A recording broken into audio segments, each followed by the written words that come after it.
මේ දිනවල දිවයිනේ උතුරු මැද ඌව සහ නැගෙනහිර පළාත්වල පවතින වැසි තත්ත්වය අපි ඉදිරි දින කිහිපෙත් බලාපොරොත්තු වෙනවා. විශේෂයෙන් කියන්න ඕනේ උතුරු මැද සහ ඌව පළාත්වලත් නැගෙනහිර පළාතෙත් මාතලේ දිස්ත්‍රික්කයේත් විටින් විට වැසි හෝ ගිගුරුම් සහිත වැසි ඇති වේවි. ඒ වගේම ඒ අතරින් ගත්තොත් ඌව සහ නැගෙනහිර පළාත්වලත් මාතලේ සහ පොළොන්නරුව යන දිස්ත්‍රික්කවලත් ඇතැම් ස්ථානවලට මිලිමීටර් 75ක් දක්වා වගේ අපි තරමක් තද වැසි අද දිනේ අපේක්ෂා කරනවා. දිවයිනේ සෙසු ප්‍රදේශ ගත්තාම ඒ වයත් සවස් කාලේ හෝ රාත්‍රී කාලේ තනින් තන වැසි හෝ ගිගුරුම් සහිත වැසි ඇති වේවි. ඒ අතරින් බස්නාහිර සබරගමුව සහ දකුණු පළාත්වල ඇතැම් ස්ථානවලට මිලිමීටර් 75ක් දක්වා වගේ තරමක් තද වැසි අද දිනේ අපි අපේක්ෂා කරනවා. Conquer the world after A-levels.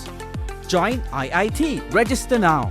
හෙට උදෑසන කාලය ගත්තාම බස්නාහිර සබරගමුව වගේ පළාත්වල වයඹ පළාතෙත් මීදුම් සහිත ස්වභාවයක් දකින්නට පුළුවන් වේවි. ඒ වගේම වයඹ පළාතෙත් උතුරු මැද පළාතෙත් නැගෙනහිර පළාතෙත් විටින් විට හමන පැයට කිලෝමීටර් 30ක 35ක වගේ තරමක තද සුළං අද දිනේ පවතීවි. දිවෙනවට මුහුදේ කාලගුණය සැලකුවාම කංකසන්තුරේ සිට ත්‍රිකුණාමලය මඩකලපුව හරහා හම්බන්තොට දක්වා වෙරළට ඔබ්බෙන මුහුදු ප්‍රදේශවල තනින් තන වැසි හෝ ගිගුරුම් සහිත වැසි ඇති වේවි. සෙසු මුහුදු ප්‍රදේශවල සවස් කාලේ හෝ රාත්‍රී කාලේ තමයි තනින් තන වැසි හෝ ගිගුරුම් සහිත වැසි බලාපොරොත්තු වෙන්නේ. දිවෙනවට මුහුදේ සුළං හමන්නේ ඊශාන දිශාවෙන් වේගය සාමාන්‍යයෙන් පැයට කිලෝමීටර් 20ක් 30ක් අතර වගේ වේවි. නමුත් කොළඹ ඉඳලා පුත්තලම කංකසන්තුරය ත්‍රිකුණාමලය හරහා හම්බන්තොට පොතුවිල් දක්වා වෙරළට ඔබ්බෙන මුහුදු ප්‍රදේශවල මෙම සුළඟේ වේගය විටින් විට පැයට කිලෝමීටර් 40ක් 50ක් දක්වා වැඩි වෙන්න පුළුවන්. එම අවස්ථාවල එම මුහුදු තරමක් රළු වේවි.